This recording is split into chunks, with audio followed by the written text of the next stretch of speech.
Bom, gente, é isso aí. Sejam bem-vindos. Que prazer estar aqui novamente com o nosso Café com Creme, o podcast da Kardosh Realty. E olha só, hoje temos uma surpresa maravilhosa. Mas antes, deixa eu me apresentar. Eu sou o Bruno Calheiros. Eu sou o Alan Kardosh. E hoje nós temos um convidado para lá de especial. Uma honra tê-lo aqui com a gente.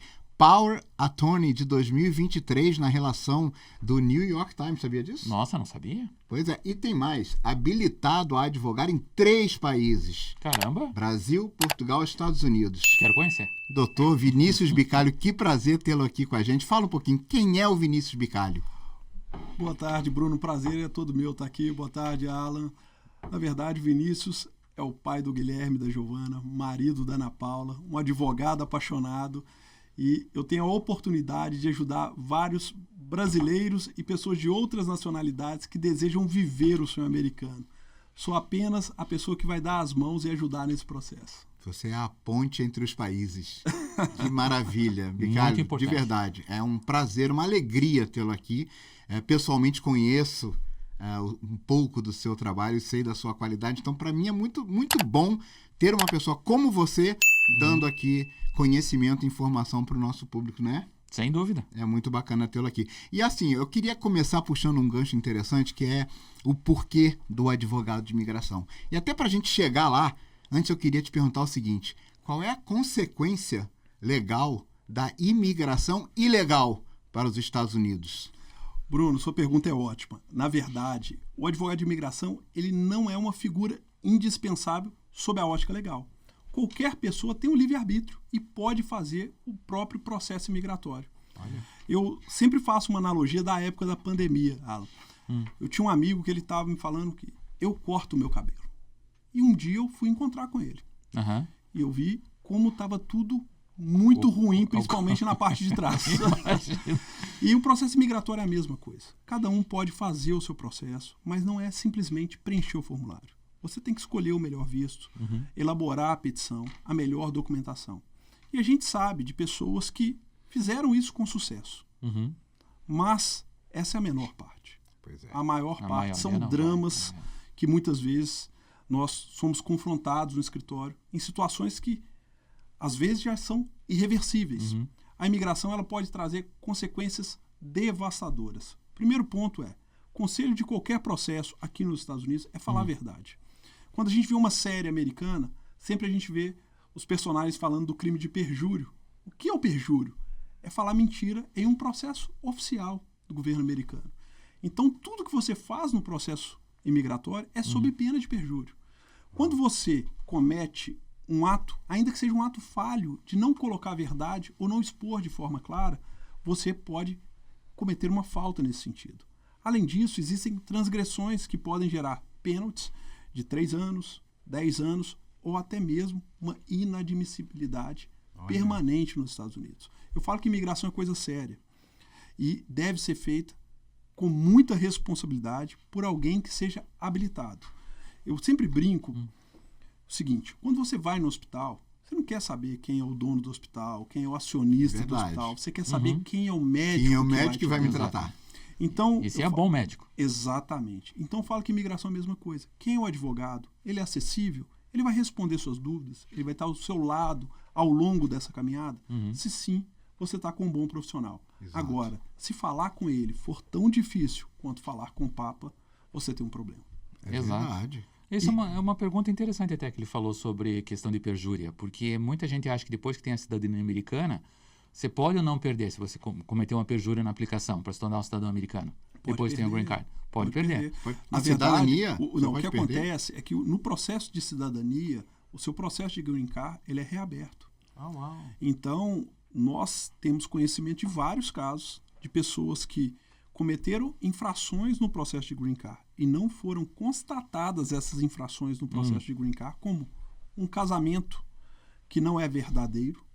No processo de cidadania, o oficial consegue ter elementos e ele não só nega a cidadania, como revoga o green card. É um drama. Uau. Isso acontece. Caramba. Então, falar a verdade não é clichê aqui. Estar acompanhado por um profissional sério também não é clichê. Como eu disse, algumas pessoas conseguem fazer os casos com sucesso. Eu não estou querendo aqui fazer uma reserva de mercado, naturalmente, para um advogado. mas nem todas as pessoas têm conhecimento e habilidade para conduzir esse processo. E eu entendo que tem que ter uma visão racional e não apaixonada do caso. Eu tenho um hábito lá no nosso escritório, na Bicalho, eu não trabalho nos casos dos meus parentes diretos. Então, no caso do meu pai, da minha mãe, irmã, eu não trabalho. Eu peço que um colega faça o caso. Por quê? Para que eu não tenha paixão naquele caso. Seja feita uma avaliação profissional e responsável. E é isso que eu recomendo para todo mundo. Se eu recomendo para minha família, por que eu não recomendaria para as outras pessoas? É verdade. E essa coisa da entrevista é interessante. Você sabe que no dia da entrevista da minha esposa, para ela conseguir o green card, né, eu já tinha minha cidadania americana, e aí a gente brigou tanto na frente do oficial, a gente discutia e discordava tanto, que ele falou assim, quer saber, vocês podem ir embora, que eu nunca vi um casamento tão real na minha vida. Vocês estão aprovados, podem ir embora, tchau. Vocês estão aprovados, eu nunca... Porque o fake não discute assim desse jeito, não. Tudo e é verdade, é um fato real, foi muito engraçado. Ele começou a rir e falou, o de vocês eu já vi que é real, pode ir. Pô, o cara perguntou que ano seu pai nasceu pra ela. Ela falou o ano que eu nasci. Eu falei, poxa, eu sou da idade do seu pai. Aí começou uma discussão, sabe? Aí ele falou, pode ir, vocês estão liberados. Muito bom. Agora, um gancho também que você me deu aqui para uma outra pergunta que eu tinha. Muita gente acaba se arriscando a fazer sozinho porque não quer contratar um advogado, né? Aquele famoso barato que sai caro, que a gente conhece muito bem. E aí você, às vezes, escolhe o tipo de visto errado. Existem vistos que não te levam ao green card? Sim, temos vários vistos que não te levam ao green card. Eu falo que o cardápio, a variedade de vistos aqui nos Estados Unidos, ela é enorme. Nós temos 187 tipos de vistos. Nossa, não sabia que era tanto assim. Então, o primeiro passo é identificar o visto que adequa ao seu propósito. E isso acontece com frequência. Vou dar um exemplo. Com a inclusão de Portugal na relação dos países que podem fazer o visto E, o visto de investidor E, a gente teve uma procura muito maior de brasileiros. Lógico. Obviamente, o Brasil foi um país colonizado por Portugal. Sim. E na Bicalho mais ainda, porque além de advogado aqui no Brasil, eu sou advogado em Portugal e nós temos operação lá. Então, essa procura aumentou muito. E muitas pessoas nos procuravam falando assim, eu tenho a cidadania europeia, eu quero obter o meu green card através dela. E o visto E, ele não te dá o green card. Ele te dá o direito de residir nos Estados Unidos, mas é um visto de não imigrante e que você vai ter que renovar sucessivamente. Você pode renovar por quantas vezes você quiser. O resto da vida? Sim. Mas se você tiver filhos, quando seus filhos forem maior de idade, eles deixam de ser dependentes. Então isso pode gerar um problema. Olha. Por isso que o acompanhamento do profissional é importante, porque ele vai entender toda a complexidade do seu núcleo familiar, qual a melhor via, quais são as melhores evidências, como apresentar isso para a imigração e potencializar as suas chances de sucesso. Nenhum caso imigratório é garantido, mas com um profissional qualificado, bons documentos, você potencializa as suas chances de sucesso. Nesse caso é o cara que sai barato, né? Exatamente. E muitas vezes não tem conserto, Bruno. Exatamente. Esse é o problema. Muitas vezes não tem conserto. Então, obviamente, a gente respeita muito, porque eu já vi situações que pessoas não tinham condições de contratar um profissional e elas queriam, pelos seus próprios conhecimentos e pelos seus próprios meios, tentar o caminho. Mas pessoas que têm condição e podem buscar uma ajuda especializada, eu entendo que essa é a medida mais inteligente. Como em qualquer área da vida, se você tem a orientação adequada de um profissional capacitado, isso vai te ajudar. Com certeza. Mercado imobiliário, a mesma coisa, contabilidade, finanças, todas as áreas. É verdade. E qual que é a maior dificuldade que os brasileiros enfrentam durante um processo de imigração? O que é mais... a pior parte que tem para eles? Documentação? O que você diria? O primeiro passo que eu vejo é a questão da documentação. E não é a documentação objetiva, Alan, porque tem diplomas, certificados, essas comprovações são tranquilas. Mas existe a documentação que é elaborada para o caso. Tem a documentação que são seus planos profissionais, que podem ser planos profissionais ou um plano de negócio, e tem as cartas de recomendações. Eu percebo que isso é o que mais angustia. As famosas cartas. Exato. Já ouvi falar. Primeiro, porque tem uma disparidade de como o brasileiro produz uma carta para um americano. No Brasil, um brasileiro faz a carta da seguinte forma: recomendo fulano de tal pelos bons serviços prestados. Aqui nos Estados Unidos não é assim. Até para uma aplicação em universidade ou college é diferente. A pessoa fala quem ela é, como se fosse um mini currículo, como ela te conheceu para criar conexão e, ao final, fala o que ela pode falar a seu respeito. E a gente percebe que muitas vezes o recomendante, quem vai assinar a carta, ele fica um pouco desconfortável. Então, eu falo que essa é a documentação mais chata do caso, porque ela não depende exclusivamente de você, ela depende de um terceiro. E você só descobre a dificuldade quando você pede esse favor. E muitas vezes você está ali ansioso para concluir o caso e depende desse documento. Esse é o principal fator de dificuldade em documentação. E a outra é a espera, né? Porque quando a pessoa toma a decisão de mudar de país, a gente percebe que os planos dela já não estão mais no Brasil. Então, administrar essa ansiedade, a gente percebe que é muitas vezes angustiante para o cliente.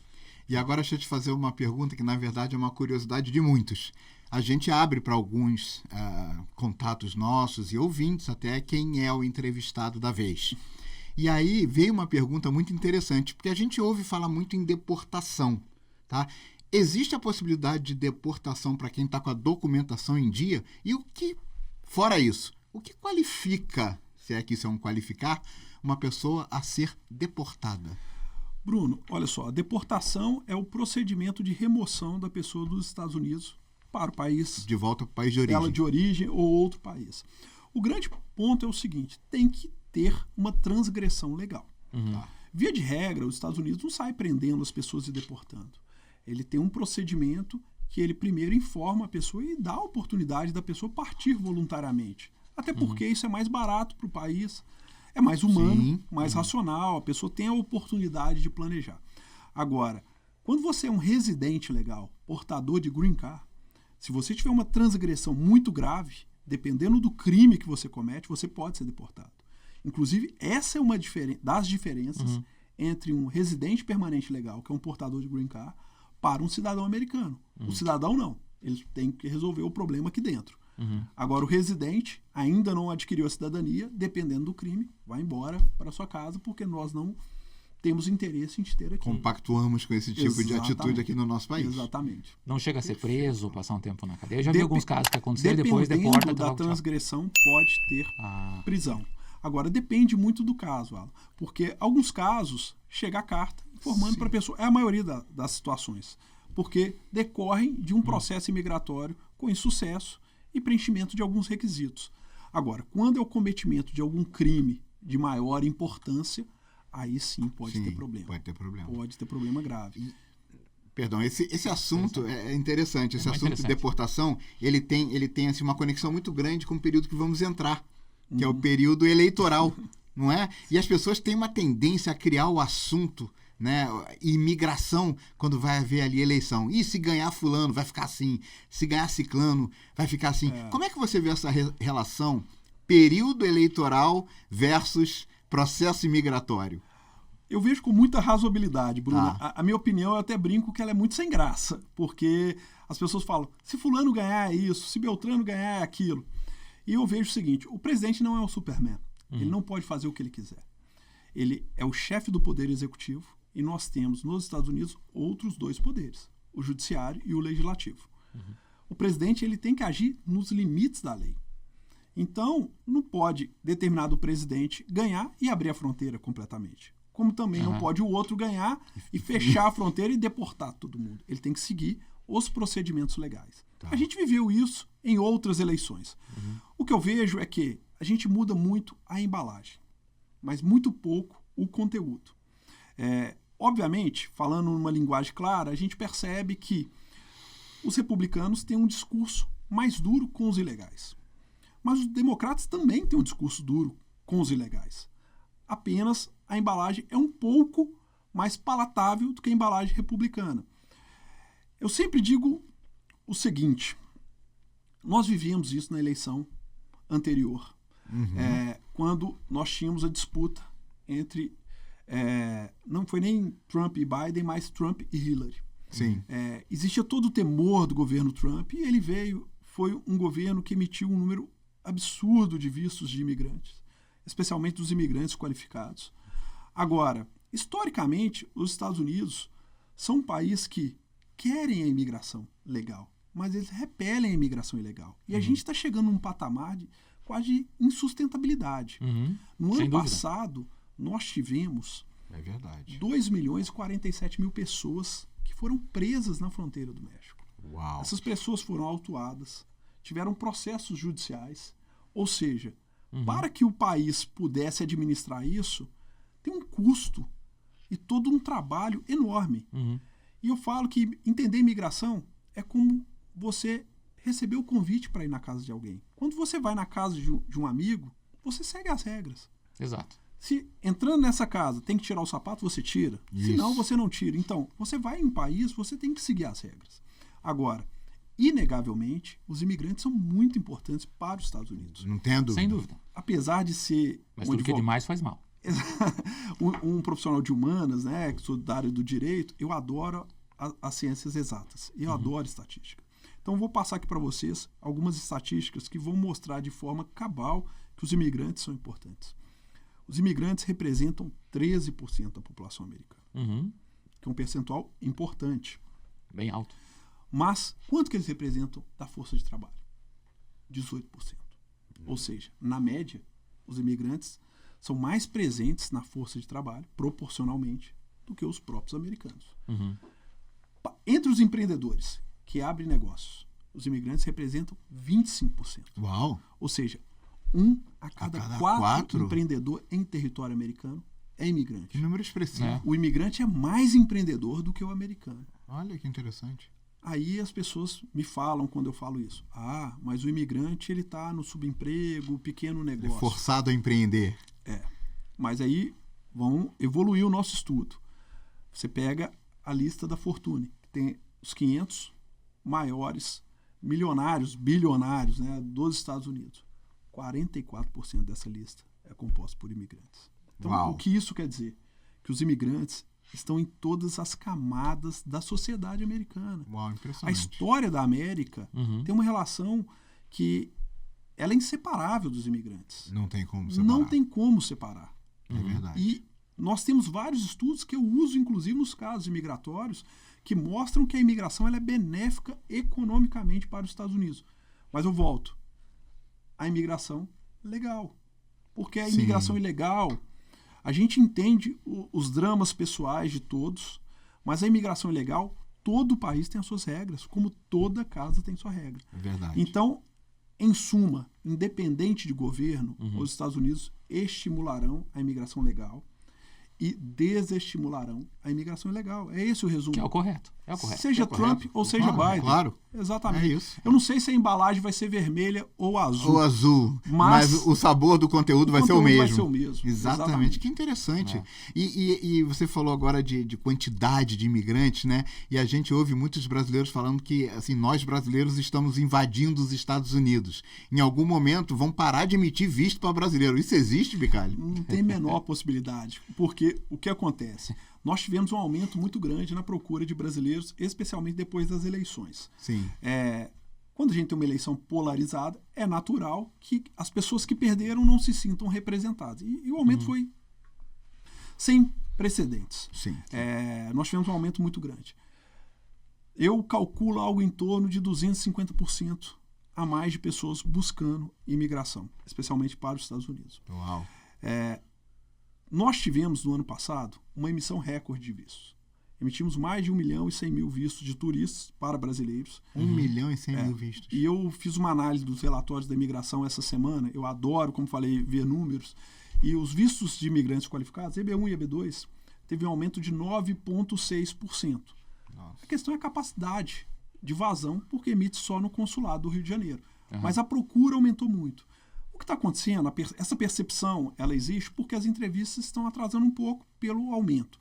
E a imigração americana, ela sobrevive com os FIIs, com as taxas.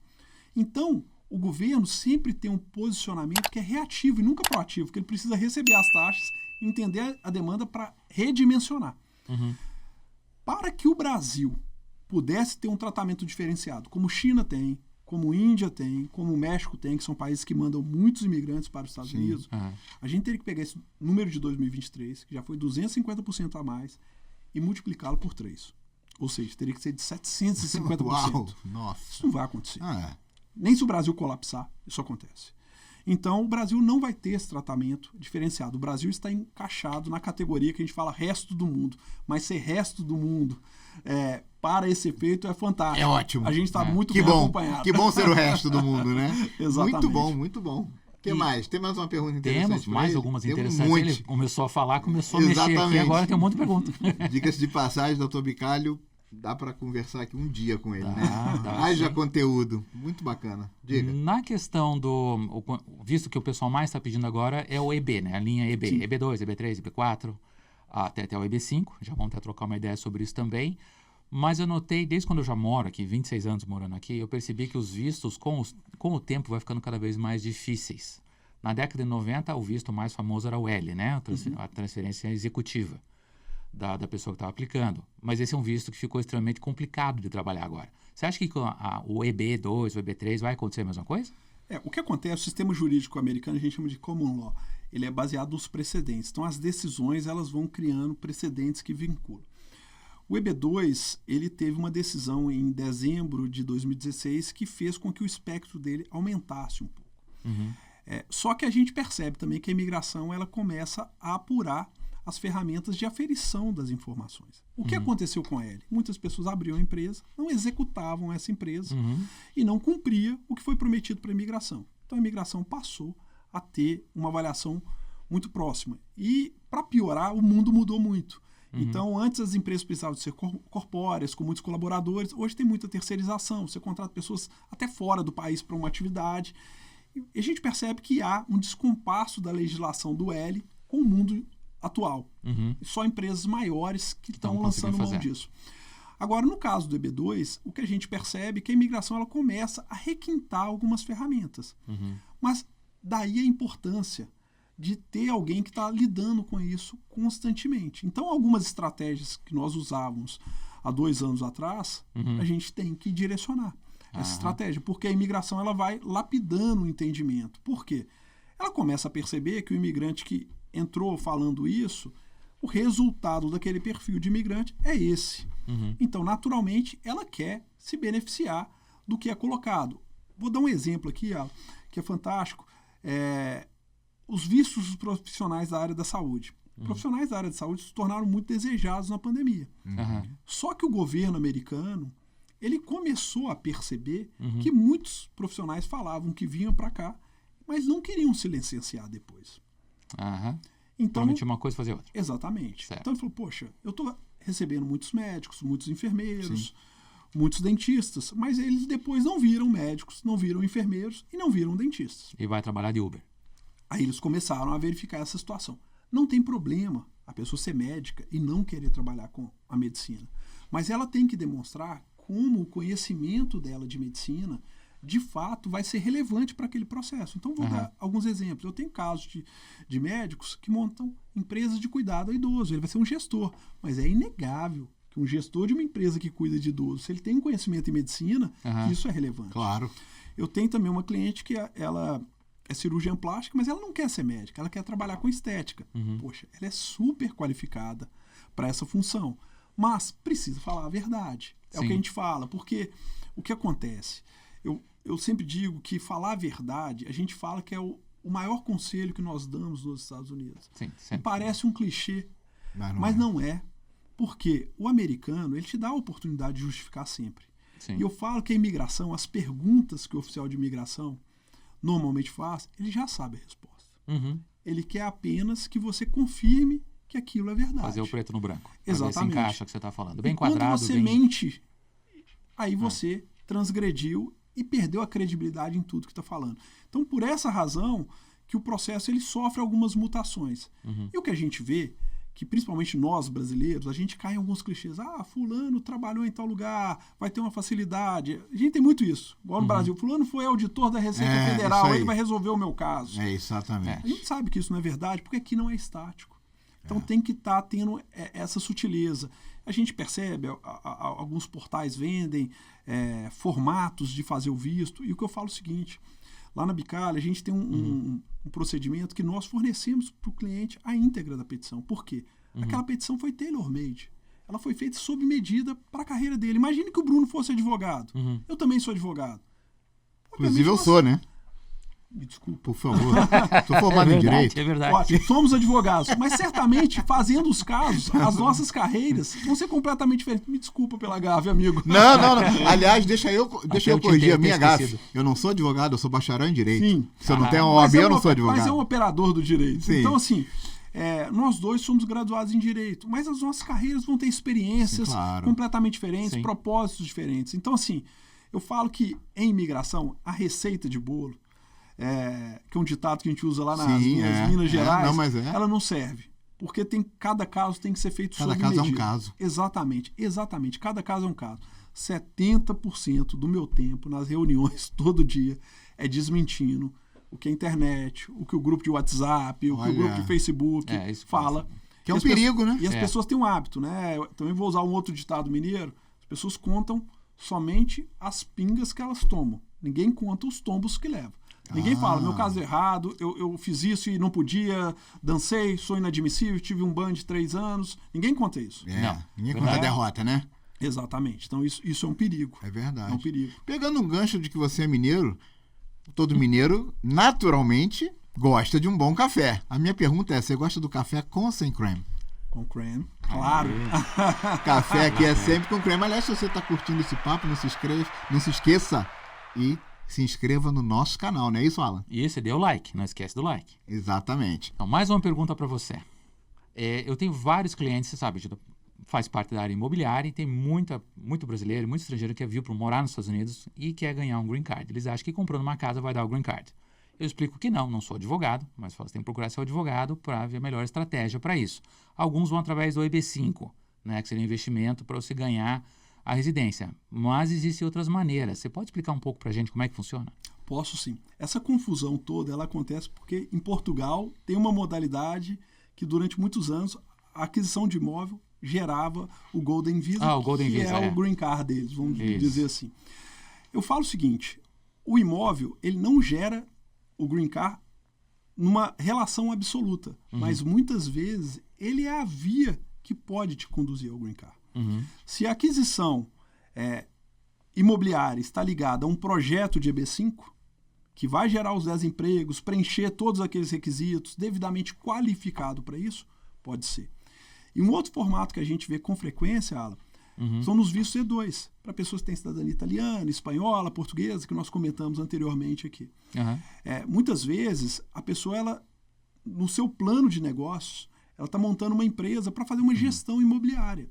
Ou seja, vai adquirir bens imóveis que vai compor essa empresa e deixar essa empresa devidamente estruturada. Então, a resposta, se for sim ou não, é não. Mas a aquisição imobiliária, ela demonstra solidez no cumprimento de um plano de negócio que muitas vezes pode te conduzir a um green card, seja pelo visto EB5, alguns business plans de EB2 ou a residência, eu falo entre aspas, pelo E2, porque ele é chamado de visto não imigrante, mas a pessoa pode renovar sucessivamente. Então, tem alguns caminhos que o investimento imobiliário pode te ajudar, sim, a conseguir morar nos Estados Unidos e realizar o seu sonho americano. Nossa, que bacana, muito bacana. Que bacana. E, Bicalho, assim, antes da gente encerrar, eu queria te pedir o seguinte, que recado, que mensagem você traria hoje aqui para quem está nos assistindo e que tem esse sonho americano? O que eu queria dizer primeiro é que o sonho americano é possível. Nós temos 187 tipos de vistos e, naturalmente, existe uma modalidade que deve ser adequada ao seu perfil. Muitos brasileiros, muitas vezes, quando optam por vir para os Estados Unidos, imaginam que vir para os Estados Unidos fará deles menos brasileiro. Não é verdade. Pelo contrário, talvez te fará mais brasileiro. Pelo seguinte, você representará o bom lado do Brasil para o mundo. Por que para o mundo? Porque o mundo todo se relaciona constantemente com os Estados Unidos. Sem dúvida. Então, o recado que eu queria deixar é que o sonho é possível e o mundo é muito grande. Você pode conhecer várias maravilhas, não só no Brasil, mas também em outras nacionalidades. Muito verdade. Bom. Muito bom. Muito obrigado pela sua presença, obrigado por estar aqui com a gente. Você não tem mais pergunta nenhuma, né? Não. Ok, então tá bom.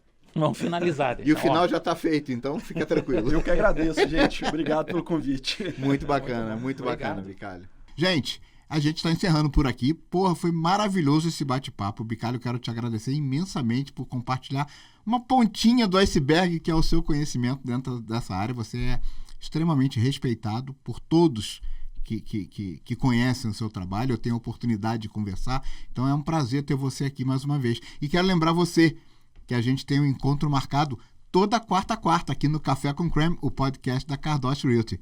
Tchau!